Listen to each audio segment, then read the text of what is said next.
آیات لقد رأى من آیات الکبریٰ.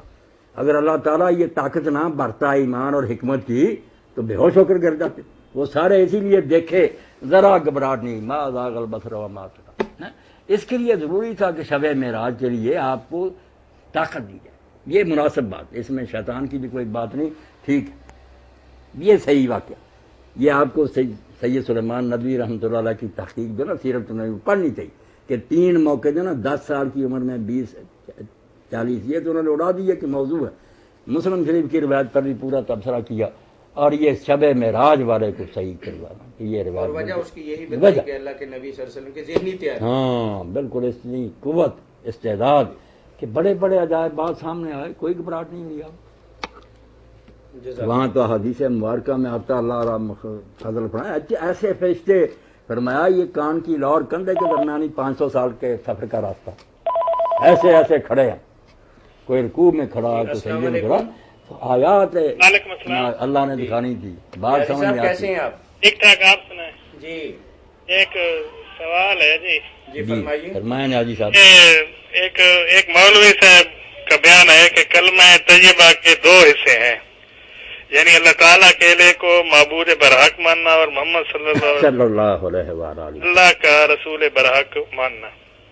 اب اگر ایک غیر مسلم غائبانہ طور پر کلمہ طیبہ پڑھ کر دائرہ اسلام میں داخل ہوتا ہے تو جس رسول برحق کی ذات پر کلمہ پڑھ کر اور ایمان لا کر یہ شخص دائرہ اسلام میں داخل ہوا ہے، اس رسول برحق کو اس شخص کے کلمہ پڑھتے وقت دائرہ اسلام میں داخل ہونے کا علم یا خبر نہ ہونا عقل تسلیم نہیں کرتی، لہذا رسول کو علم ہوتا ہے. اب سوال یہ ہے کہ قرآن و حدیث کی روشنی میں اور عقلی طور پر ان مولوی صاحب کا یہ بیان درست ہے یا نہیں؟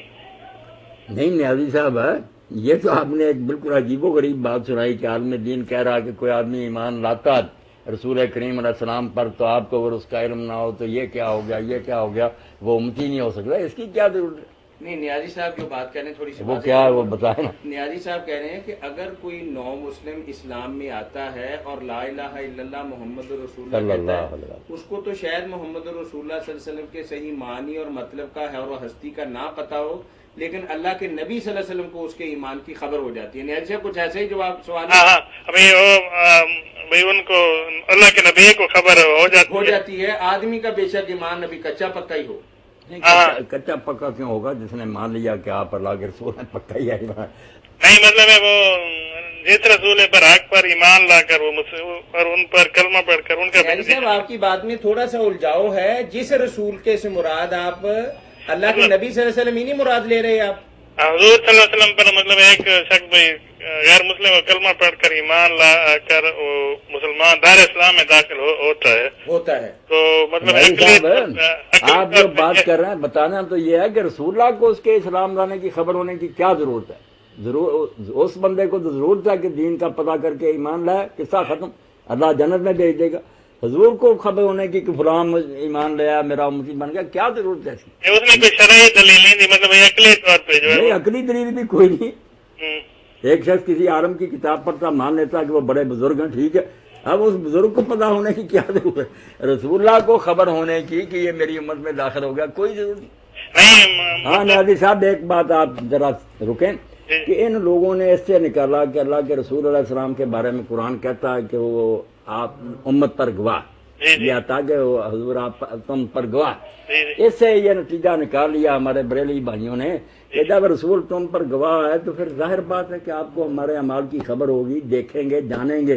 اور اس کے لیے ایک سہارا ڈھونڈ لیا تفسیر ابن کثیر سے حضرت سعید ابن مسیب کا قول کہ روزانہ امتیوں کے اعمال جو ہے نا ان کے نشان، ان کی شکلیں حضور کے پیش کی جاتی ہیں. اس لیے آپ جانتے ہیں ہر امتی قیامت کے دن گواہی دیں گے. اب ابن کثیر تو خود کہتے ہیں کہ یہ روایت ٹھیک نہیں ہے، صحابی کی بھی نہیں اور خود سعید بن مسیب سے بھی ثابت نہیں. اور رسول کریم علیہ السلام نے بھی کوئی نہیں یہ فرمایا کہ مجھے علم ہوتا. اس کے برعکس پتہ چلتا ہے کہ قیامت کے دن فرمایا میں حوض کوثر پر ہوں گا، لوگ آئیں گے اور میں پہچان لوں گا، پھر جہنم کی طرف لے جائیں گے، میں کہوں گا یہ تو میرے امتی ہیں. کہا جائے گا آپ کو کیا پتا کہ آپ کے بعد کیا کرتے رہے؟ میں کہوں گا دفع ہو جائیں تو میرے بعد خراب تھے. تو یہ کوئی نہیں دین میں آتا کہ رسول اللہ کو پتہ ہونا چاہیے، کوئی ضرورت نہیں ہے. اس آدمی کو جاننا چاہیے کہ اللہ کے رسول ہیں، سچے ہیں بس. لیکن انہیں پہ ایمان لا کے، ان کا بیان تھا بھائی انہیں پہ ایمان لا کے تو دائرہ اسلام میں داخل ہوئے تھے، عقلی طور پہ یہ بات نہیں ماننی پڑتی بھائی، ان کو بھی خبر ہو نہیں، کوئی اس کی عقلی ضرورت ہی نہیں۔ حضور کو تو اپنے وقت میں بھی جو لوگ مسلمان ان کا بھی کوئی پتہ نہیں تھا کون تھا کون نہیں۔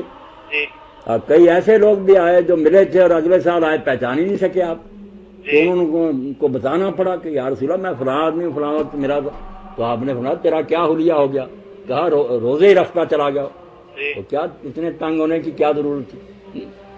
تو یہ کوئی نہیں بات، یہ اپنی طرف سے بنائی ہوئی باتیں۔ اچھا یہ کوئی شرعی نہیں ہے مطلب؟ ہاں جی نہیں، شرعی باتیں نہیں ہیں، کیا باتیں نہیں۔ چلے نیازی صاحب بہت شکریہ آپ کا جی اور کیا جی۔ بات تو شک صدر کے حوالے سے تو بات ختم ہو، بس ایک ہی واقعہ درست ہے معراج کے موقع کا، اور اس میں شیطانی ایسا نکالنے کی کوئی بات نہیں، ایمان اور حکمت بھرا گیا آپ کے قلب اتھر میں۔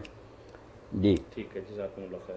ایک سوال ہے، نبی کریم صلی اللہ علیہ وسلم کی تمام ازواج مطہرات کا مختصر تعارف کروا دیں۔ اچھا سوال کافی لمبا ہے نہیں، اور سوال ابھی کی ختم کیا نہیں ہوا۔ ضرورت ہے؟ آپ اگلی بات کریں، ازواج مطہرات پر تو الگ کتابیں بھی ہیں، حضور کی سیرت جتنی ہیں سب کے نام، ان کے قبیلے، ان کے والد سب لکھا ہوا، وہاں سے پڑھ لیں، یہاں کیا اور سب ساتھ کس پوچھا کا ہے کہ مختصر یہ بیان بھی فرما دیں کہ کن وجوہ کی بنا پر نبی کریم صلی اللہ علیہ وسلم نے ان محترم خواتین سے شادی کی تھی۔ یہ بات پہلے بھی کئی مرتبہ بیان ہوئی، اب بھی میں دہرا دیتا ہوں، کفار بھی اس کو بہت اچھالتے ہیں۔ جو لوگ جانتے ہیں نا کہ اللہ کے رسول علیہ السلام کا مشن کیا تھا، آپ دنیا میں کس تبدیلی کے لیے، ان کو خبر ہوتی ہے کہ جو کام حضور کرنے آئے تھے، مردوں میں تو وہ محاذ آپ نے سنبھالا ہوا تھا، اب عورتوں میں نمونے کی عورتیں کون ہو کہ عورتیں ان سے دین سیکھیں اور ان کو دیکھیں۔ حضور پاک مردوں والے کام تو کرتے تھے، عورتوں والے سے نہیں کر سکے، اس لیے اللہ تعالیٰ کے حکم سے ایسی بیویاں آپ کے لیے چنی گئیں جہاں دیدہ، سمجھدار، مختلف خاندانوں کی اعلیٰ اخلاق کی مالک، اور سورہ احزاب میں بتا دیا اللہ نے کہ اللہ تمہیں اس لیے لایا ہے پیغمبر کے گھر میں، یہاں زیور اور کپڑوں کا مطالبہ نہ کرو، تمہیں اس لیے چھانٹ کر لایا گیا کہ وَذْكُرْنَا مَا یُتْلَىٰ فِی بُیُوتِکُنَّ، تمہارے گھروں میں جو کتاب اور حکمت پڑھی جاتی ہے تم اس کا چرچا کرو۔ اس لیے وہ مختلف قبیلوں کی تھی، عورتوں کے لیے آسانی ہوگی کہ ہماری اپنی بچی ہے، ہماری اپنی ماں آتی تھی سیکھتی تھی، انہوں نے رسول اللہ کا آدھا کام کیا، وہاں یہ دنیاوی باتیں کوئی نہیں، اور اسی لیے پابندی ہٹا دی گئی کہ جتنے قبیلے ہیں سب قبیلے اور ساری عمر رسیدہ یا بیوہ ایک ہی عمر میں عائشہ صدیقہ ہی ہے نا، باقی ساری ایسی، اور حضرت عائشہ صدیقہ رضی اللہ عنہا کا بھی اگر پڑھیں آپ تو حرامی لوگوں کا تو علاج کوئی نہیں، انہوں نے پچھلے پیغمبروں کو بھی معاف نہیں کیا، بدطینت ہے، ورنہ ہر شخص جانتا ہے کہ یہ انتخاب اللہ کی طرف سے تھا، اور بابرکت اگر چھوٹی عمر میں یہ آپ کے گھر میں نہ آتی اور آپ کے زیر سایہ پرورش نہ پاتی تو آدھا دین جو اس اماں نے دیا نا امت کو کون دیتا؟ مرد نہیں دے سکے۔ ابو موسیٰ اشعری رضی اللہ عنہ فرماتے ہیں ہم صحابہ کرام کے لیے جب کوئی مشکل مسئلہ پیدا ہوتا تھا قرآن کا، حدیث کا، ہم ام المومنین کے پاس آتے اور اماں اس کو حل کرتی۔ اس لیے عورت نہ سمجھے، نہ یہ سمجھے کہ یہ دنیاوی رشتے، دین کے لحاظ سے دیکھیں کہ پیغمبر کے کام کو آگے بڑھانے میں جن کا حصہ ہے وہ کس طرح ہو سکتا تھا اگر یہ حضور کے گھر میں نہ آتی۔ اسی لیے تو اللہ نے فرمایا کیا نبی کی بیوی ہو تم دوسری عورتوں کی طرح نہیں ہو، تم متقی ہو تو تمہارے لیے اجر عظیم ہے سارا۔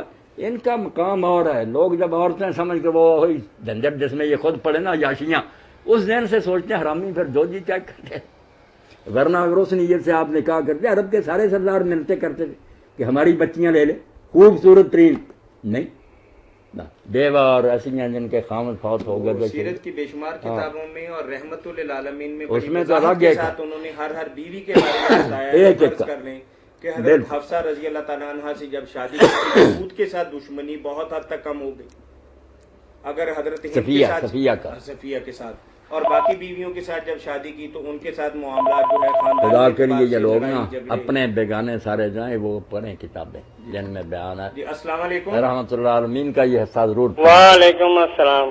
جی امین صاحب فرمائیں کیا بات ہے؟ ہاں جی، اپنا مولانا صاحب آپ کی میں نے بہت ساری تقریریں سنی ہیں اور اپنا